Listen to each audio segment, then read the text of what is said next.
Welcome everyone, kembali lagi di channel yang lumayan mengerikan. Sepertinya begitu di channel kita Project di Network. Sekarang kita kedatangan teman yang lumayan pro dalam mengalami hal-hal mistis. Ini bro kita, siapa namanya tadi bro? Reza. Bro Reza dari Lingsar. Lingsar. Jadi Reza ini pernah melakukan perjalanan mendaki Bukit Nanggi. Jadi ini bukit ya, bukan gunung. Bukit aja udah ngeri seperti ini ya. Jadi kita mulai dari mana nih? Oh, kita mulai dari minum kopi dulu, bro. Minum kopi dulu. Kasih tahu Cuma deh satu nih kopinya. Iya. Kita tahu suara kopi yang suara kopi tuh. Kayak gitulah kopi senja. Kopi senja. Aduh. Ya langsung saja mulai ke cerita aja. Jeng. Oke, tidak kompak, jangan ditiru. Jadi bro, kita mulai dari mana nih? Awal pendakian dulu nih. Perencanaan, siapakah yang merencanakan? Apakah inisiasi teman kelas atau rencana liburan kelas atau bagaimana? Ya waktu itu baru lulus SMA tahun 2016 ya. 2016 waktu itu lulus SMA, jadi ngerencanain buat pergi naik bukit sama teman dari beda sekolah. Dan saya waktu itu yang satu sekolah tuh cuma 2 orang.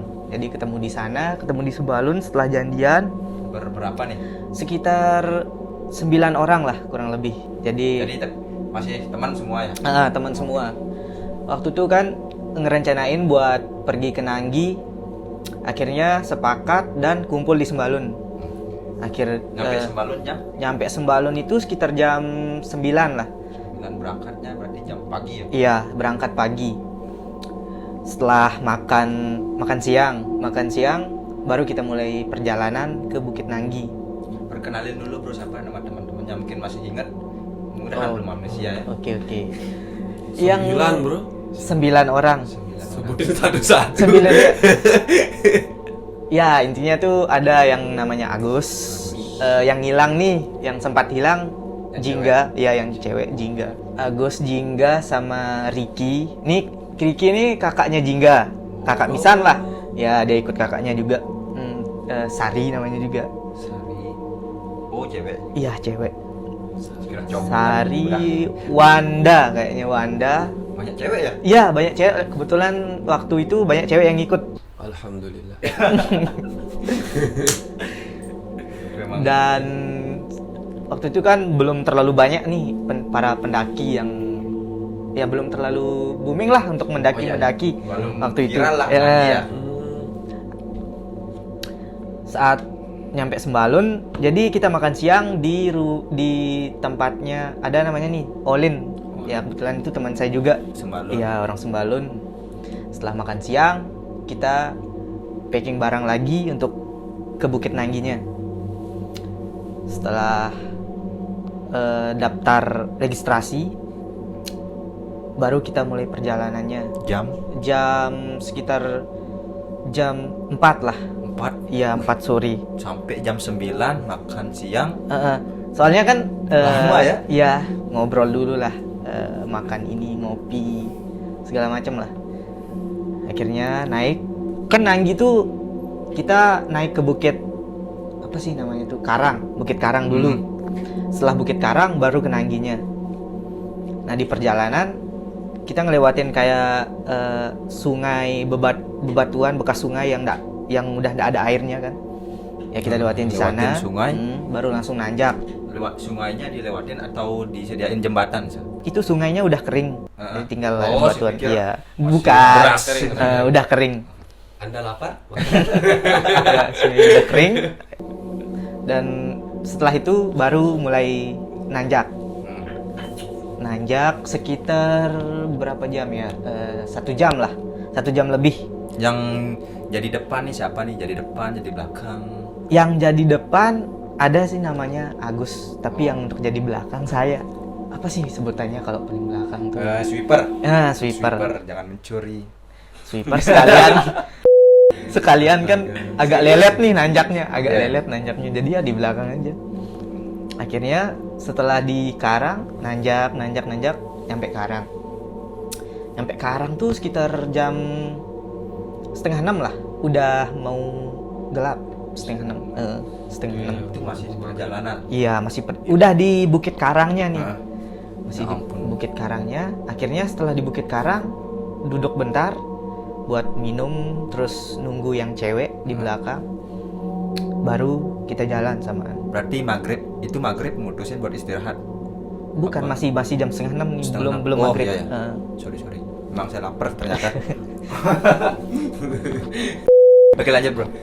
Jadi setelah istirahat sebentar di Karang tuh, langsung melanjutin perjalanan ke Nangginya. Jalur ke Nangginya itu nggak terlalu nanjak sih, tapi ngelewatin Ya. hutan. Ngelewatin hutan ya yang lumayan lebat lah. Akhirnya beberapa jam perjalanan, si Jingga ini dia jalan terus tanpa ngelihat siapa temennya dan tanpa ngomong si Jingga. Jadi dia enggak ada interaksi. Nggak ada interaksi. Teman-temannya ya? Nggak ada interaksi. Dia jalan terus kan kita duduk di pinggir, terus dia lewatin kita di depan. Tanpa interaksi, dia jalan terus, akhirnya disapa nih. Kok Jingga kayak gitu? Tapi dia nggak nengok-nengok ke belakang. Akhirnya dikejar sama satu orang, namanya Bagus. Dia megang tangannya, dan si Bagus pun didorong sama Jingga. Didorong sampai dia jatuh. Nah, kita kan nggak terlalu hirauin lah. Kenapa si Jingga? Karena mereka lagi makan jajan dan canda-candaan lah. Akhirnya Jingga lolos sama teman saya namanya Sari, yang cewek. Yang kakaknya dia. Enggak, Oh, Sari. lain. Yang cewek juga nih. Dia jalan, Jingga di depan, Sari ini di belakang. Jalan. Akhirnya setelah maghrib kita nyampe Nanggi. Maghrib tuh kita nyampe Nanggi, lagi bangun tenda nih. Nah, ditanyalah si Sari, Jingga kemana kan? Dia jawab enggak tahu. Nah, si kakaknya juga jawabnya enggak tahu kan. Akhirnya kita mutusin buat nanya ke tenda yang di bawah. Kita nanya, ada nggak temennya yang hilang? Dia jawab ada, 2 orang, cowok. Nah, sedangkan kita ini temen yang hilang ini kan cewek. Cewek. Setelah ribut, akhirnya kita cari dia sama teman-teman. Dan saran dari porter, saran dari orang-orang sana tuh, kalau mau cari orang jangan sebut namanya. Teriak. Bikin Panggil keributan. dia, misalnya. teriak, panggil woi atau apalah. Yang penting jangan panggil namanya. Sebentar, yang saya mau tanya nih, pas dia jalan diikutin teman ceweknya tadi di belakang, penasaran gimana sih ekspresi muka si Jingga itu? Apakah dia mukanya pucat atau bagaimana? Mungkin bro Dia nggak ngelihat kita, dia langsung jalan terus sampai teman saya yang di belakang itu dia udah nggak tahu dia kemana. Oke, lanjut. Sorry. Terus kita cari, panggil, akhirnya kita masuk ke dalam hutan nih, cari sama orang-orang sana. Ya nyebut, ya gitu ya, teriak-teriak, bilang woi. Bikin keributan lah. Yang penting jangan panggil namanya. Terus setelah setengah jam kayaknya 30 menitan lah, barulah ketemu nih si Jingga. Dia di tempat isi air kayak kolam gitu di bawah. Itu dia lagi nangis. Bertiga. Setelah kita evakuasi untuk ke atas, kembali ke tenda lagi kan, kita tanya dia, tadi jalan sama siapa aja? Dia jawab, jalan berlima. Terus kita tanya, kan kalian yang hilangnya tuh bertiga, kenapa berlima, yang 2 siapa? Nah, dia jawab, nggak tahu siapa, mungkin yang 2 setelah kita diantar ke tempat isi air itu, dia hilang. Tiba-tiba ngilang nih yang 2 orang. Tanpa sebab. Akhirnya sampai sana, Jingga tetap nangis. Tetap dia nangis. Dan kebetulan waktu malam pas tidur, ya teman-teman tuh ada yang dengar suara ini, suara itu. Macem dah dia dengar suara yang lain teman-teman tuh. Katanya ada yang kayak ngerasa ada yang megang kakinya. Sampai malam tuh kita tidur di luar. Nggak ada yang berani di tenda waktu itu. Semuanya tidur di luar, di dekat api supaya mereka ya tidak kedinginan. Tengah malam juga masih nih si Jingga agak Masih nangis? Ya takut. Soalnya waktu itu kalau kita ke tempat pengisian air tuh kita ngelewatin camp pemburu di tengah-tengah hutan gitu. Ya kita lewatin sana, baru kita turun ke tempat isi air tuh. Di sanalah si Jingga ini ditemuin sama porter sama anak-anak tuh. Jam berapa Jingga itu ditemukan sama tim porter? Sekitar jam 8:30 lah. Setengah Iya, 9 udah agak malam lah. Jam 8:30 malam waktu itu dia temuin duduk nangis di sana bertiga, cowok 2 dan dia sendiri cewek. Ini cowok yang tadi hilang tempat nanya tuh ya? Tenda sama Ya, satuan? tenda sebelah. Iya. Jadi dia katanya jalan berlima, tapi yang 2 Ya, ini nggak ya. tahu kemana. Jadi yang 2 ini mungkin bukan bagian dari jenis kita. Ya, ya. mungkin jenis lain lah. Iya. Terus ada komen apa lagi si Jingga sampai akhir perjalanan? Dia cerita-cerita enggak? Dia cerita katanya yang 2 yang nggak tahu nih siapa, mungkin yang 2 ini dia yang ngasih tahu kalau jalannya itu ke sini. Jadi gimana ya, kayak Jadi dia enggak ngeh atau gimana? Yang 2 ini bukan temannya dia gitu loh. iya, dia nggak tahu kenapa dia jalan ke sana terus sama orang ini, sedangkan mereka nggak kenal sama orang ini. Itu yang, Yang saya bingung, kenapa dia enggak ngeh di saat perjalanan? Ini siapa sih? Nah, teman itu. kita ini gitu. Ya mungkin Ya ditutuplah penglihatannya mungkin ya. Itu makanya kalau kita naik bukit tuh ya lebih baik nggak usah dah untuk ngosongin pikiran atau apa. Lebih baik ya mikir apa gitu, utang, mikir utang, bikin mantan supaya ada lah. Terus nih bro, dari si Jingga ketemu dibawa ke tenda. Iya.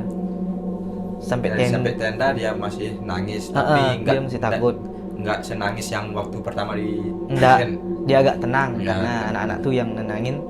Tapi dari kelihatan mukanya tuh dia masih takut ngelihat gimana dia di sana. Jadi si Jingga dapat tidur juga waktu itu. Iya, dapat tidur. Karena kita semua tidur di luar, baru dia bisa tidur. Terus yang cowok 2 tadi gimana kabarnya? Nah, kurang tahu kalau dan cocok tuh langsung ke tendanya dia. Nangis juga enggak sih cowoknya? Oh, enggak. Tapi ya agak gimana ya, agak takut sih mereka kelihatannya. Dilihat dari ekspresinya takut lah kan. Terus memutuskan untuk balik dari camping. Nah, sebenarnya kan waktu itu nyampe di Nanggi kita maunya 2 hari. 2 hari 2 malam lah. 3 hari 2 malam. Tapi karena kejadian itu kita mutusin buat turun. Kaget lah ya. Iya, istilahnya. kaget lah. Nggak Langsung tahu ntar kabur. soalnya banyak cewek loh yang kita bawa waktu itu. Itu lebih banyak ceweknya atau cowoknya sebenarnya? Sebenarnya sama-sama lah. 9 kan? Iya, 9. Ya kurang lebih 9 lah itu. Karena mungkin di alamnya dia yang 2 cowok yang tidak ditahu ini, dia tidak menemukan pasangan di dunia dia. Akhirnya datang Jingga ke Katanya waktu itu si Jingga lagi nggak sholat. Nah, Wah, ditambah ini- dengan nggak sholat, Ini yang setahu saya jika cewek lagi nggak lagi halangan itu soalnya bau dari darah itu apa namanya ya?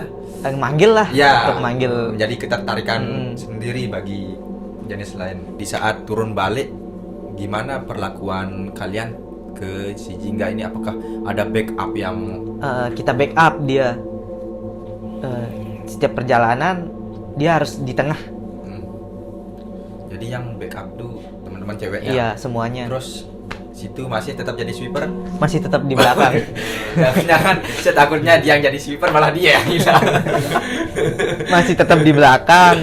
Masih Iya. tetap paling bertanggung jawab di kelompok ini berarti. Dan sempat Salut nyoba dengan untuk progres. lari. Akhirnya jatuh, terguling ke bawah Wah, waktu itu. Oh, sempat jatuh. Iya, sempat jatuh waktu karena itu. ketinggalan. Enggak, karena nyoba-nyoba lari Wes. kayak orang-orang nih. Nah, ketika semua ketika si Jingga ini hilang, apa perasaan Anda? Perasaan saya nih terutama ya kakaknya kan takut karena bagaimanapun kita bawa anak orang cewek Betul. keluar, ya mau nggak mau jadi cowok harus ngelindungin. Ya Betul. ya seperti itu kan. Jadi buat kalian jangan meragukan kasih sayangnya dia bagi cewek-cewek di luar sana. Langsung IG di bawah. Pas jalan turun itu kan belajar dari kejadian si Jingga. Nah, sendiri jadi sweeper di belakang, ada nggak perasaan, ih jangan-jangan ntar saya yang dihilangkan? Gimana ya?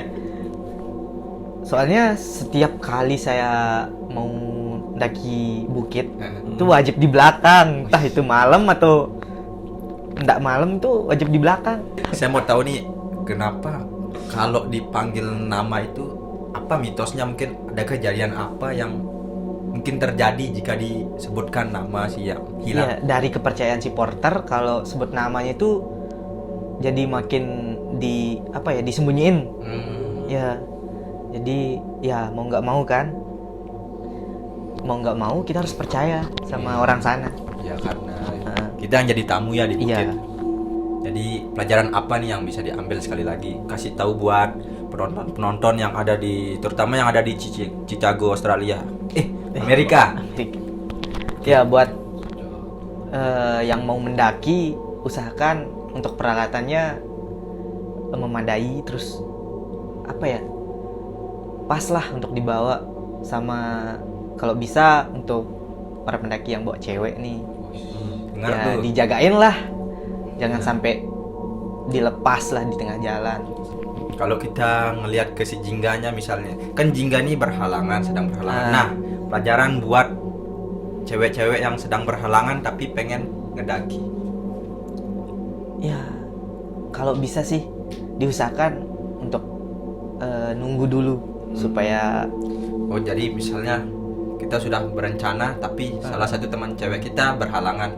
ya, lebih baik di cancel beberapa saya hari pikir lah. kita naik dulu, ntar kalau dia udah selesai halangan dia tinggal naik sendiri. Jadi itu dia pelajaran yang bisa diambil buat kalian yang para calon-calon pendaki yang ingin melakukan, terutama nih yang di Lombok ya, karena kalian bisa tahu lingkungan suatu bukit itu apa requirement-nya, kalian harus bagaimana, sifat-sifat kalian yang pertama akhlak. Tahu situasi bukit dulu, sama ya tahu kesiapan masing-masing, barulah nyoba untuk mendaki. Jadi buat kalian rekomendasinya bisa ditulis di komentar, atau kalian yang punya cerita-cerita horor saat mendaki terutama bisa kalian hubungi di salah satu Instagram si Dandi atau saya. Dan untuk buat kalian yang kepo tentang Instagramnya Mas Reza bisa dilihat di sini. Di sini. Ya. Oke. Jadi kalian bisa kepo-kepo, tanya benar enggak situ Mas ceritanya orang-orang hilang, si Jingga hilang. Oke, itu dia saja buat episode kali ini, cerita yang begitu memorable dari Bro Reza di Bukit Nanggi, Lombok. Yang mau subscribe, yang mau like, yang mau share, yang mau komen terserah. Tapi jangan lupa apa? Jangan lupa ngopi. Jangan lupa ngopi, jangan lupa apa? Doa. Dan jangan lupa sholat, oke? Oke, mantap. See you on the next video. Goodbye. Assalamualaikum warahmatullahi wabarakatuh. Pulang. Iklan.